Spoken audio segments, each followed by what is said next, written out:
आपको भी अगर सूट की जो फिटिंग है ना उसमें दिक्कत आती है, आपकी सूट की फिटिंग बराबर नहीं आती, यहाँ से आराम होल के यहाँ पे भी झोल आता है, यहाँ पे भी देखिए थोड़ा सा कपड़ा लूज रहता है, बैक साइड में भी हमारा एक्स्ट्रा कपड़ा आ जाता है, या फिर हमारा जो आराम होल हम प्रॉपर तरीके से नहीं ले पाते हैं।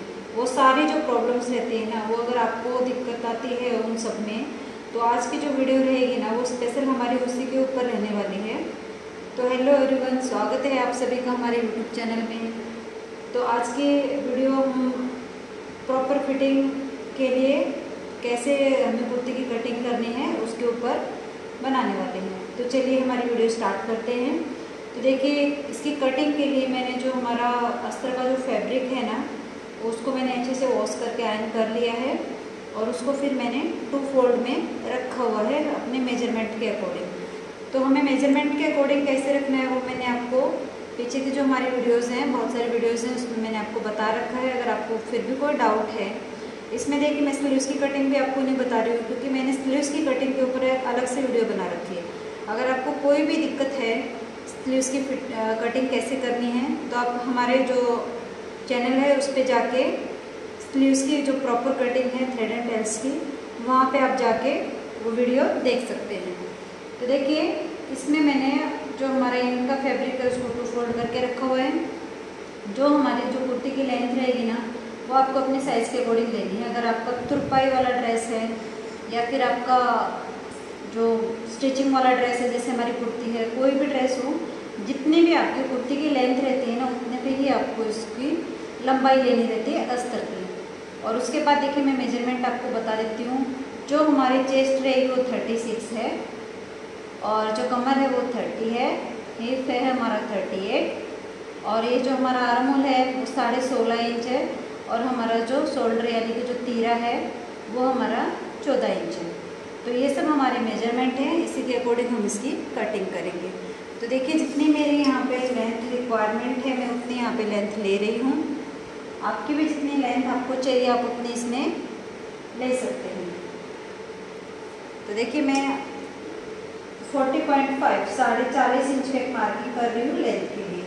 फिर यहाँ से मैंने एक सीधी लाइन बनानी है।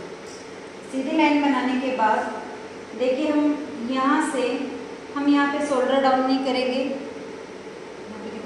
हम यहाँ पे शोल्डर डाउन नहीं करेंगे क्योंकि हमारा जो शोल्डर स्लोप कम है और जो हमारा नेक है पीछे का वो हमारा 7 इंच है। तो उसके अकॉर्डिंग हम इसकी कटिंग करने वाले हैं। देखिए, यहाँ से जो हमारी लेंथ है वहाँ से हम कमर के लिए मार्किंग करेंगे। कमर मेरी यहाँ पे 14 इंच है, यहाँ पे 14 इंच पे एक मार्किंग की है और जो हमारा जो साइड कट है ना यानी कि हिप है वो मैं यहाँ पे 20 इंच पे रख रही हूँ। अगर आपको स्टैंडर्ड में चाहिए तो आप यहाँ पे 21 इंच पे भी रख सकते हैं यानी कि 21 इंच पे भी रख सकते हैं। अभी ये जो सारी लाइंस है ना इसको हम यहाँ पे ऐसे सीधा मिलाएंगे। यहाँ पे हमने सीधा मिला दिया है सारी लाइंस को। फिर देखिए यहाँ पे हम इसका जो आर्म होल है ना वो कितना लेंगे, आर्म होल में यहाँ पे लूँगी 7.25 इंच पे। तो मैंने ये आर्म होल 7.25 इंच पे क्यों लिया है वो भी मैं आपको यहाँ पे एक्सप्लेन करने वाली हूँ आगे वीडियो में। तो देखिए सारी मार्किंग हो गई है। फिर उसके बाद मेरी यहाँ पे चेस्ट कितनी थी, 36 थी। 36 का 4th पार्ट कितना हो गया, 9 इंच। तो देखिए मैंने ये लूजिंग के साथ ले रखा है। आपकी जो भी चेस्ट राउंड है आपको प्रॉपर फिटिंग में वो लेना है, उसमें आपको कितनी लूजिंग ऐड करनी है वो देखना है। अगर आपको कुर्ते वाली फिटिंग चाहिए तो आप 4 इंच की लूजिंग दीजिए, अगर आपको थोड़ी सी कम चाहिए तो 3 इंच की फिटिंग दीजिए और अगर आपको प्रॉपर फिटिंग में जो चाहिए ना तो 1.5 से 2 इंच के बीच में आप इसमें लूजिंग दे सकते हैं। तो देखिए मैंने यहाँ पे 9 इंच पे मार्किंग की है, 36 का 4th पार्ट 9। कमर के लिए मैंने 4th पार्ट 7.5 इंच और हिप के यहाँ से मैंने 38 का 4th पार्ट 9.5 इंच ये मैंने मार्किंग की है। अभी इन सभी लाइंस को मैं यहाँ पे ऐसे मिला देती हूँ और यहाँ पे भी। फिर इसके बाद आपको जो भी आपका जो मेजरमेंट है ना लूजिंग का, आपको मतलब एक्स्ट्रा जो मार्जिन चाहिए वो ले लेना है। तो मैं यहाँ पे 1.5 इंच का मार्जिन ले रही हूँ पूरे इसमें। आप 2 से 2.5 इंच का भी ले सकते हैं, बट 1.5 इंच का जो मार्जिन रहता है ना वो काफ़ी रहता है। इससे ज़्यादा आपको यहाँ पे मार्जिन ऐड करने की ज़रूरत नहीं है। ठीक है, तो देखिए यहाँ पे ये जो हमारी फिटिंग है ना, यहाँ पे एक प्रॉब्लम आती है कि अभी ये तो देखिए जो हमारा नॉर्मल साइज़ हो गया है, हैवी साइज़ नहीं है, इसमें आपको फिटिंग में कोई भी दिक्कत नहीं आएगी, आप रफ एंड टफ कैसे भी इसको कटिंग कर सकते हो। बट जो हैवी साइज़ होता है ना, उसमें यहाँ पे दिक्कत आती है, आर्म होल 16 हो जाता है और जो चेस्ट रहती है ना वो 40 होती है, 40 से ऊपर होती है, तो फिर उनको यहाँ पे दिक्कत आती है। तो देखिए ये दिक्कत क्यों आती है, यहाँ पे आपको ये जो चेस्ट लाइन है ना, इससे 2 से 2.5 इंच एक नीचे पे मार्किंग करनी है यहाँ पे। तो ये जो मार्किंग है ना यहाँ पे, अगर आप इसके अकॉर्डिंग करते हो ना तो यहाँ पे टाइट हो जाता है, तो आपको यहाँ पे नहीं लेना है। ये जो आपने जो बस्ट साइज जो लिया है ना, ये चेस्ट हो गया, हमने चेस्ट के अकॉर्डिंग इसकी कटिंग कर ली है। तो बट यहाँ पे आपको ऐसे नहीं करना है, आपको यहाँ पे जो आपका प्रॉपर साइज़ है ना, वो साइज़ यहाँ पे लेना है और फिर उसके बाद से आपको यहाँ पे ऐसे फिटिंग बनानी है कि समझो आपका निशान इधर चला गया, इधर से हमारा इधर ऐसे आ जाएगा। तो फिर ये जो लाइन है ना, इसको अगर इधर मिलाएंगे ना और ऊपर मिलाएंगे तो ज़्यादा दिक्कत हो जाएगी। तो फिर आपको थोड़ा सा इसको ऐसे क्रॉस में देना पड़ेगा ऐसे, और यहाँ पे हल्का सा ऐसे राउंड देना पड़ेगा।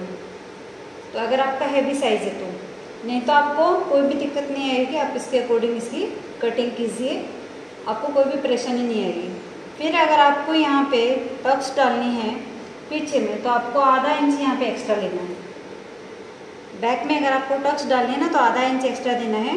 और यहाँ पे अगर फिर भी आपको ज़्यादा चेस्ट अगर आपका ज़्यादा है, किसी ने मुझे कमेंट किया था कि मैम 48 साइज़ के अकॉर्डिंग बताइए। तो देखिए उसके रिक्वायरमेंट के अकॉर्डिंग अभी मेरे पास कोई भी ये साइज़ नहीं आया हुआ है कि मैं आपको उसके अकॉर्डिंग बताऊं।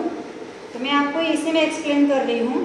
एक सेपरेट वीडियो हम और बनाएंगे एकदम हैवी साइज़ में आगे, तो आप वो वहाँ पे मैं आपको एक्सप्लेन करूँगी कि जो ज़्यादा हैवी साइज़ रहता है ना, उसको हमें सेंटर में प्लेट कैसे डालनी है। और क्योंकि ज़्यादा अगर यहाँ पे आर्म होल कम है और यहाँ पे ज़्यादा है ना, तो यहाँ पे हमें देना ही पड़ेगा टक्स। अगर आपका जो क्लाइंट है वो बोल रहा है ना कि नहीं चाहिए मुझे ये प्लेट, फिर भी आपको देना ही पड़ेगा, उनको बोलना पड़ेगा आपको कि अगर आपको प्रॉपर फिटिंग चाहिए तो यहाँ पे आपको प्लेट डलवानी पड़ेगी, नहीं तो फिर आपको आर्म होल में यहाँ पे झोल आएगा। तो देखिए मैंने जो मेरे साइज़ के अकॉर्डिंग अभी आपको बताया है, 36 का 4 पार्ट लिया है, कमर का लिया है 30 इंच का 4 पार्ट, और हिप का भी हमने 38 का 4 पार्ट। तो ये सारी मार्किंग की है।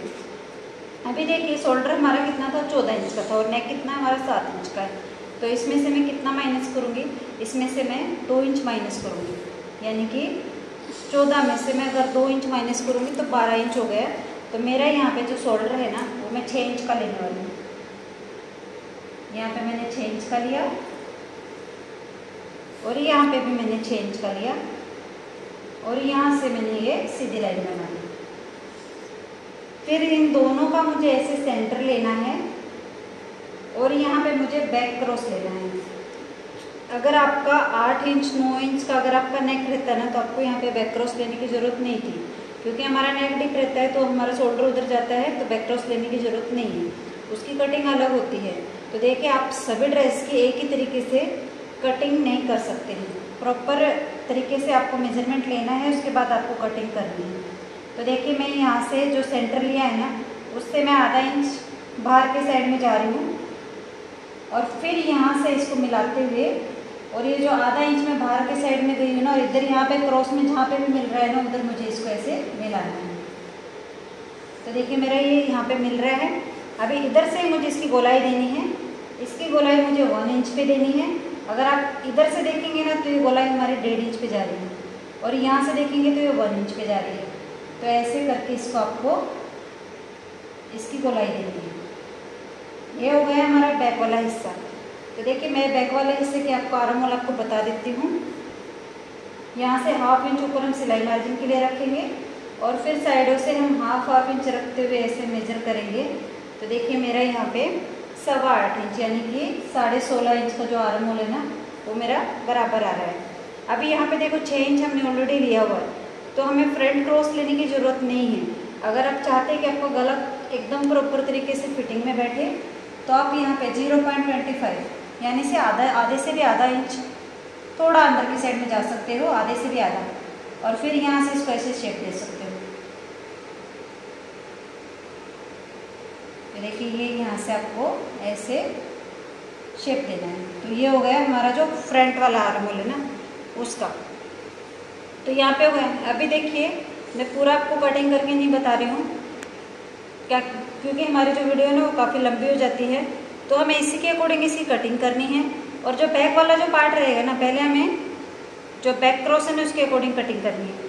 फिर जो बैक वाला पार्ट है ना वो फ्रंट वाले पार्ट से आधा इंच या पौना इंच बड़ा रहेगा। अगर साइज़ आपका हैवी है तो आप 1 इंच बड़ा रखिए गले को, पीछे वाला जो हिस्सा है ना उसको 1 इंच बड़ा रखिए। अगर आपका साइज़ यही नॉर्मल है तो आप आधे से पौना इंच यहाँ पे बड़ा रख सकते हैं। फिर यहाँ पे देखिए ये जो यहाँ से लेके यहाँ तक जितना हिस्सा हमारा आया है ना उतना ही आपको नीचे लेना है। अगर आपको एकदम जो स्ट्रेट झोली बोलते हैं ना, खड़ी झोली चाहिए, तो आपको उतना ही यहाँ पे लेना है और यहाँ पे इसको सीधा मिला देना है।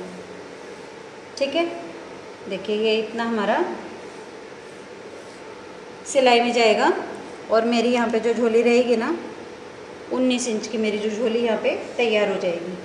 साइज़ के अकॉर्डिंग ये सभी आपका होगा, किसी का कम होता है किसी का ज़्यादा होता है। यहाँ पे अगर साइज़ ज़्यादा होता है तो आपकी झोली यहाँ पे ज़्यादा आएगी। जो नॉर्मल रेगुलर जो रहती है ना वो 20 से 21 इंच के बीच में रहती है। फिर अगर साइज़ के अकॉर्डिंग वो बढ़ती जाती है। तो ये थी हमारे फ्रंट और बैक क्रॉस की जो मार्किंग। तो आई होप कि आपको समझ में आया होगा। अगर आपको कोई भी डाउट है तो आप हमें कमेंट करके पूछ सकते हैं। और आपको अगर ज़रा से भी हमारी वीडियो अच्छी लगती है तो आप प्लीज़ लाइक कीजिएगा और साथ में एक प्यारा सा कमेंट भी कीजिएगा। तो आज की वीडियो हमारी यहीं पे ख़त्म होती है। मिलते हैं नेक्स्ट वीडियो में, तब तक के लिए बाय।